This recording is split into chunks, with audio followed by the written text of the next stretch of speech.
Hello student, welcome to effort English class. मैं राजीव कुमार आप सभी को एफर्ट इंग्लिश क्लास में स्वागत करता हूं। स्टूडेंट, आज बहुत ही खास बात को करने वाले हैं आपसे शेयर। CET है क्या, यानी कॉमन एलिजिबिलिटी टेस्ट है क्या, जिसके बारे में गवर्नमेंट से मंजूरी मिल चुकी है। अब आपको 2021 से इसके बारे में तैयार रहना पड़ेगा। इसी के आधार पर आपके बैंक, SSC और रेलवे का एग्जाम होने वाला है, इसलिए आपको अब इसी के अनुकूल आपको तैयारी करना पड़ेगा। इसी के अनुकूल आपको स्ट्रेटजी बनाना पड़ेगा कि कैसे आप जो है कि एग्जाम में सफल हो और नौकरी को कर पाए, गवर्नमेंट नौकरी को यानी। तो इसके बारे में जानना जरूरी है, इसीलिए मैंने इस विषय पर आपको साथ एक वीडियो शेयर कर रहा हूं, जिसमें आपको जानकारी देने की कोशिश कर रहा हूं, वह सब जो गवर्नमेंट की तरफ से अभी तक इंफॉर्मेशन आई है। तो देखिए क्या होता है। CET यानी इसका फुल फॉर्म जो होता है common eligibility test. Common eligibility test यानी अब CET आपको होगा अब बात आता है जब CET आई है तो CET है क्या। तो कॉमन एलिजिबिलिटी टेस्ट एक एग्जाम है, एक परीक्षा है, जिसके माध्यम से आपको प्री लेवल का जितने भी एग्जाम होते हैं उसको यह कंडक्ट कराएगी। अब बात आता है जब कंडक्ट यह कराएगी तो किस किस एग्जाम के लिए कंडक्ट कराएगी। तो अभी तक जो जानकारी आई है उसके अनुसार यह जो कराएगी वो आपको बैंक का एग्जाम कराएगी, SSC का होगा और रेलवे के एग्जाम को एग्जाम को यह कंडक्ट कराएगी। तो ये जो आपको कॉमन एलिजिबिलिटी टेस्ट के अंतर्गत आएगा, अभी कौन फिलहाल में बैंक आएगा, SSC आएगा और आपको रेलवे का एग्जाम होगा। 3 एग्जाम को अभी शामिल किया गया है, लेकिन इसमें जो घोषणा हुई है उसमें यह बताया गया है कि आने वाले समय में और भी इसमें विस्तार किया जाएगा। तो ये और विस्तार डिफेंस, DRDO ये सब जितने भी है इसके अंतर्गत आ जाएंगे और निश्चित रूप से आ जाएंगे, उम्मीद रखिए। जबकि यह लागू होने वाला है तो अन्य भी लागू इसके साथ हो ही जाएगा। तो इसके बारे में जो बारी बारी से बात जानना जो जरूरी है, महत्वपूर्ण है, वो बातों को आप जान लीजिए। पहला नंबर में जान लीजिए कि एग्जाम को कॉमन एलिजिबिलिटी टेस्ट है तो पहले तो बैंक अलग लेती थी, SSC अलग, रेलवे अलग थे। तो अब कौन लेगा जो तीनों का एक ही एग्जाम लेगा। तो अब जो लेगा वह आपको NRA लेगी, यानी आपका नेशनल रिक्रूटमेंट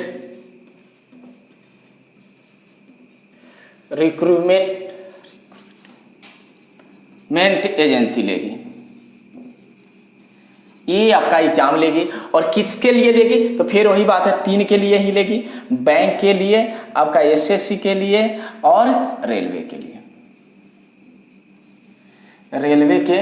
यानी 3 के लिए यह एजेंसी काम करेगी अभी फिलहाल, लेकिन करने वाली तो सबके लिए ही है। आपको सबके लिए ये एजेंसी काम करेगी। दूसरा बात को जान लीजिए कि यह अगर एग्जाम जब यह लेती है तो किस किस लेवल के एग्जाम को यह कंडक्ट कराएगी, यानी एग्जाम जब यह लेगी तो किस किस के लिए यह काम कराएगी। तो सबसे पहली बात, दूसरा बात जान लीजिए कि यह प्री लेवल का एग्जाम पहले कराएगी।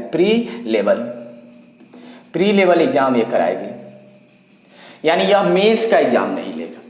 प्री लेवल के एग्जाम किसका होगा, तो प्री लेवल का एग्जाम किसके लिए लेगा ये, तो फिर वही बातें हैं आपका बैंक का, SSC का और रेलवे के लिए लेगा। तीसरा नंबर में जानिए, तो अब बात आता है कि बैंक का अब SSC का एग्जाम होता है, 10th लेवल का अलग होता है, 12th लेवल का अलग होता है, ग्रेजुएट लेवल का अलग होता है, इसी तरह से रेलवे का होता है। तो फिर ये कैसे कराएगी, तो ये भी उसी तरह से कराएगी। CET भी जो प्री लेवल का एग्जाम कराएगी आपका, वह प्री लेवल के एग्जाम में आपका ये 10th लेवल का अलग, 12th लेवल का अलग और ग्रेजुएट लेवल का अलग कराएगी। और उसके अंतर्गत जो है कि एक 10th लेवल के यह आपको एग्जाम करा लेगी ये कॉमन एलिजिबिलिटी टेस्ट, तो उसके अंतर्गत बैंक का तो 10th लेवल का नहीं ही एग्जाम है, तो रेलवे का, SSC का सब उसमें शामिल हो जाएगा। अगर आगे चल के बैंक में भी कुछ ऐसा प्रावधान किया जाता है तो 10th लेवल वाला में वह सब शामिल हो जाएगा। तो 3 लेवल के एग्जाम में कराएगी। पहला एग्जाम होगा इसका 10th लेवल का, दूसरा होगा 12th लेवल का और तीसरा होगा आपका ग्रेजुएट लेवल का। 3 लेवल का एग्जाम कराएगी। तो कहने का मतलब है 3 लेवल का जो एग्जाम इसका होगा ना जी, तो इस तीनों लेवल में कहने का मतलब है कि एक वो 10th लेवल का, जैसे कि 12th लेवल का है, ग्रेजुएट लेवल का ले लेते हैं। तो ग्रेजुएट लेवल का जैसे ये वो पीटी का एग्जाम इसका होगा, तो वह पीटी का एग्जाम बैंक के पीटी के लिए भी वही मान्य रहेगा, और रेलवे के लिए भी वही मान्य रहेगा, और एसएससी के लिए भी वही मान्य रहेगा। तो पीटी एक एलिजिबिलिटी टेस्ट हो गया, वह वैलिड जो। अब बात आता है जब यह एग्जाम यह करा लेगी, तो 4 नंबर बात को याद रखना है कि यह एग्जाम कराने के बाद आपको एक स्कोर कार्ड मिलेगा, स्कोर कार्ड, जो कि 3 इयर्स के लिए वैलिड होगा, 3 इयर्स के लिए वैलिड होगा। 3 सालों के लिए वो स्कोर कार्ड का आपका वैल्यू मिलेगा। जिस स्कोर कार्ड को जो 3 साल आपका वैलिड मिलेगा, उस 3 सालों के अंदर में आप किसी भी एग्जाम का, बैंक का, एसएससी का, रेलवे का, मेंस के एग्जाम जब आएगी तो उसमें बैठ सकते हैं, और वहां से अगर क्लिक कर जाते हैं तो आप ज्वाइनिंग कर सकते हैं। यानी अब अलग से बैंक का, एसएससी का, रेलवे का आपको प्री का एग्जाम नहीं देना पड़ेगा, डायरेक्ट उसके मेंस का एग्जाम दीजिए और उसमें बैठ जाइए, और ये वैलिड मिलेगा आपको कितने सालों के लिए? 3 इयर्स के लिए। अब बात आता है कि ये सीटी का जो एग्जाम होगा, कॉमन एलिजिबिलिटी जो टेस्ट होगा, साल में कितनी बार होगा? तो ये बातों को लिख लीजिए, यह 2 टाइम्स होगा, यानी कि साल में 2 टाइम्स एग्जाम होगा, 2 बार होगा इन ए ईयर, यानी 2 बार ईयर होगा, और ये एग्जाम होगा, यानी 6-6 महीना पर एग्जाम आपका होगा। अब एक बात और स्टूडेंट के दिमाग में आएगा, जब 2 बार एग्जाम होगा, तो फिर 2 बार एग्जाम होगा, तो अब पहले बार में कोई पास करेगा तो फिर दूसरा बार देगा कि नहीं? तो वह दे सकता है। दे सकता क्या है? अब देखिए, पहला बार कोई एग्जाम दिया, उसको आ गया 85 नंबर, दूसरा बार एग्जाम दिया तो उसको 90 नंबर आ गया, तो कोई दिक्कत नहीं है। पहला बार भी क्वालिफाई था, लेकिन दूसरा बार भी पास कर गया, फिर 90 नंबर आ गया उसको, तो अब पहला वाला मान्य हो जाएगा, दूसरा वाला उसका मान्य नहीं रहेगा।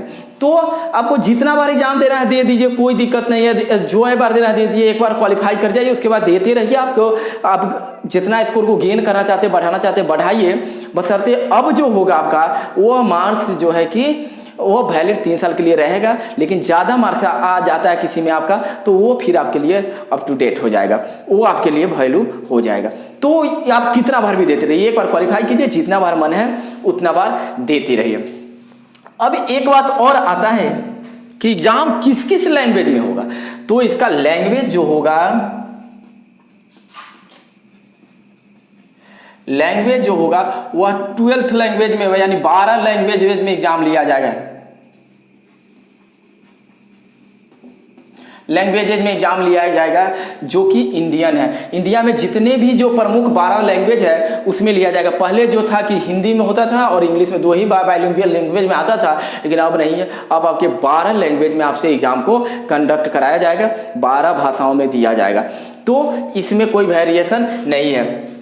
अब बात आता है 7 नंबर पे कि सिलेबस क्या है इसका।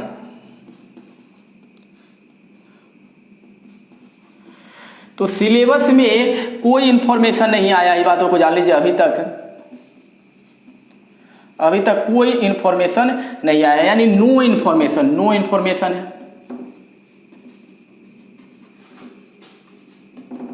कोई इंफॉर्मेशन इसके बारे में अभी तक नहीं आया है। तो आप इस बातों को जान सकते हैं कि इंफॉर्मेशन के लिए कोई आपको चर्चा इसमें किया नहीं गया है कि क्या इंफॉर्मेशन इसका होने वाला है, तो उसमें कोई अभी वेरिएशन की बात नहीं है। लेकिन एक अनुमान लगा सकते हैं, जब शुरू में जो है कि आपकी जब चर्चा हुआ था कि अब देश में कॉमन एलिजिबिलिटी टेस्ट की आवश्यकता है, स्टूडेंट बहुत परेशान होते हैं, कई एग्जाम देते हैं, इधर उधर जाना आना पड़ता है उनको एग्जाम देने के लिए, कहीं कहीं सेंटर पर जाता है, तो ये सब चीज़ों से बहुत परेशान होते हैं। तो स्टूडेंट को इससे बचा कैसे जाए, तो कॉमन एलिजिबिलिटी टेस्ट होनी चाहिए। तो कॉमन एलिजिबिलिटी टेस्ट की जब शुरुआत दिनों में चर्चा चल रहा था, उस समय यह बात की भी चर्चा में था कि एसएससी के तर्ज पर जो एग्जाम होता है वही एसएससी कंडक्ट कराएगी, और एसएससी ही कॉमन एलिजिबिलिटी टेस्ट सबके लिए लेगी, बैंक के, एसएससी के और रेलवे। तो यहाँ से एक अनुमान लगा सकते हैं कि एसएससी कैसे एग्जाम को कराती है और किस तरह के वह सिलेबस को पीटी लेवल के ला सकती है। तो आप एक अनुमान लगा सकते हैं, लेकिन अभी जो उसके इन्फॉर्मेशन जो अभी आई है, यह इन्फॉर्मेशन, इसमें इस सिलेबस के बारे में कोई चर्चा नहीं किया गया है। नेक्स्ट एक बात आता है कि एज के बारे में, आपका एज, तो एज में नो चेंज है, कोई चेंज नहीं किया गया है आपका। जो पहले इसमें था वही आपका है। जैसे बैंक का जो है कि अपना जो एज का जो है कि कैटेगरी है उसी तरह से है। एसएससी का, रेलवे का वही है। जैसे जिसको छूट मिलता था, आपका ओबीसी है, एससी एसटी है, जैसे जिसको छूट मिलता था वैसे ही मिलता रहेगा अपने अपने विभाग के आधार पर। तो उसमें कोई वेरिएशन नहीं आया, जो पहले की भांति था वही आज भी है। इसमें कोई नई बातें को इसमें नहीं शामिल किया गया है। नेक्स्ट है कि आपका एग्जाम का सेंटर, एग्जाम सेंटर अभी जो गवर्नमेंट है वह 1000 एग्जाम सेंटर को अभी जो है कि बनाने की पूरे इंडिया में जो है कि प्रावधान किया है। और खास करके ये बातों को दिमाग में रखा गया है कि आपको ग्रामीण जो क्षेत्र है यानी कि रूरल एरिया है, जहाँ पर पिछड़ा जो जिला है उस जिला में भी कम से कम एक सेंटर को एग्जाम को बनाया जाए। तो ये बहुत फायदे की चीज़ हुआ है। आपको एग्जाम देने के लिए बहुत दूर जाना पड़ता था, इधर उधर देश जगह तलाशना पड़ता था, तो वो सबसे आप बच गए। यानी गवर्नमेंट कहीं ना कहीं आपके हक में काम कर रही है। 13 एग्जाम देते थे, बैंक का अलग, एसएससी का अलग, रेलवे का अलग, तो बहुत जगह फॉर्म भरना होता था, पैसे की खर्च होती, तो वो सारे से कहीं ना कहीं गवर्नमेंट को बचाने की कोशिश की है। धरातल पर आने पर पता चलेगा कितना सक्सेसफुल है। लेकिन ये बातों को आप समझ लीजिए कि अब यह पारित हो जाए, क्योंकि पैसा का भी झंझट खत्म हो गया है। क्योंकि गवर्नमेंट ने एक बातों को और दिमाग में ला दिया है कि अब जो है कि आपका NRA, नेशनल रिक्रूटमेंट एजेंसी, अब जो है 15 अब करीब ये दिमाग में लाया गया है कि 1517 करोड़ जो है कि आपको 1517 करोड़ रुपए को नेक्स्ट 3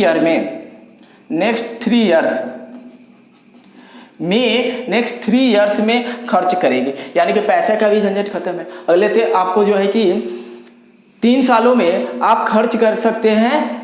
यहाँ पर 1517 करोड़ रुपए की बात है जो खर्च करना है, तो पैसा का भी झंझट खत्म है। तो आप समझ ले इस साल तो पैसा खर्च हुआ नहीं, तो अगले साल से अब आपको 2021 से आपका जो है कि यह लागू हो ही जाएगा। आप कंफर्म रहिए कि अब इससे बच नहीं सकते हैं। आपको यह अब आपके समझ लीजिए कि शेड्यूल बन गया, यह आपके एग्जाम में जुड़ गया, अब इससे आप बच नहीं सकते हैं। तो आपको ये एग्जाम अब देना पड़ेगा। तो पहला हमने देखा है NRA यानी कि कॉमन एलिजिबिलिटी टेस्ट है, यानी यह होगा बैंक, एसएससी, रेलवे के लिए होगा। NRA इसका फुल जो अब जो है कि एजेंसी इसको कंडक्ट कराएगी, नेशनल रिक्रूटमेंट एजेंसी कराएगी, जो बैंक एसएससी के लिए ही काम करेगी। या प्री लेवल के एग्जाम कराएगी, यानी कि यह मेंस लेवल का एग्जाम को नहीं कराएगी, अब यह प्री लेवल का एग्जाम कराएगी जो एक होगा। और किस किस लेवल पर, तो 10th लेवल का अलग, 12th लेवल का अलग, ग्रेजुएट लेवल का अलग होगा। जिसके अंतर्गत अगर ग्रेजुएट लेवल का एक अगर एलिजिबिलिटी टेस्ट आप पास कर सकते हैं तो ग्रेजुएट लेवल के बैंक, एसएससी, रेलवे तीनों के मेंस के देने के लिए आप एलिजिबल हो सकते हैं। टाइम्स जो है कि 2 टाइम्स होगा एग्जाम इन ईयर, 2 साल में 2 बार एग्जाम होगा। लैंग्वेज जो होगा 12 को भारतीय प्रमुख भाषाओं में एग्जाम होगा। सिलेबस की कोई चर्चा नहीं है, अभी आने वाले दिनों में से हो सकता है चर्चा, तो फिर हम आपसे जुड़ेंगे। और एज में नो चेंजेज है, जो पहले है वैसे ही है। एग्जाम सेंटर की जहाँ तक बात है वह 1000 सेंटर का प्रावधान अभी किया गया है। और उस जिला में भी एग्जाम सेंटर देना है जहाँ पर जो है कि पिछड़ा जिला है, छोटा जिला है, वहाँ पर भी देना है। और NRA को 1517 करोड़ रुपए नेक्स्ट 3 सालों में खर्च कर देना है। यानी तो अब अगले साल से यह काम हो ही जाएगा। पैसे का भी झंझट खत्म हो चुका है, तब इसमें कुछ खास लफड़ा रह नहीं गया है आपका। अब बात आता है कि मेंस के लिए, तो मेंस जो है आपका मेंस का जो एग्जाम होगा अलग देखते हैं, शायद यहाँ से नहीं दिख पाता हो। अब देखिएगा नेक्स्ट आपका जो है मेंस का जो एग्जाम है, ये मेंस का एग्जाम आपका अलग अलग ले सकती है। बैंक अलग ले सकती है आपका, वो ऊपर निर्भर है। एसएससी अलग ले सकती है, रेलवे अलग ले सकती है। रेलवे अपना सेपरेट एग्जाम को कंडक्ट करा सकती है। तो आप मेंस अलग करा सकती है, लेकिन पीटी कोई अलग नहीं कराएगा। तो आप समझ सकते हैं कि यह आपके लिए बहुत फायदा के होने वाला है, क्योंकि आपके जो है कि पैसे बचेंगे। कई जगह एग्जाम देने जाते थे तो वो पैसे आपके बचे जाएंगे। कई फॉर्म भरते थे, वो फॉर्म का चार्ज भर जाएगा, आपके किराए के पैसे बचेंगे, आपके होम सेंटर मिल जाएंगे पीटी के लिए। तो ये सारे पद जो है कि आपके हक में कहीं ना कहीं आपके लिए बहुत सुविधाजनक होने वाला है। और ऐसे भी गवर्नमेंट जो भी स्टूडेंट के हक में आज तक करती है वो करीब करीब कुछ ना कुछ फायदे के लिए ही करती है, जो बदलाव नहीं लाती है। भले धरातल पर कितना उतरता है वो आने वाला समय बताएगा। तो इस तरह से आप दिमाग में क्लियर होने चाहिए, सब्जेक्ट में कोई विषय वस्तु में जानकारी में कोई बदलाव नहीं है, बस आपके कुछ सिलेबस घट सकते हैं, कुछ बढ़ सकते हैं, ये हो सकते हैं, लेकिन पढ़ना तो आप ही को पड़ेगा, समझना तो आप ही को पड़ेगा।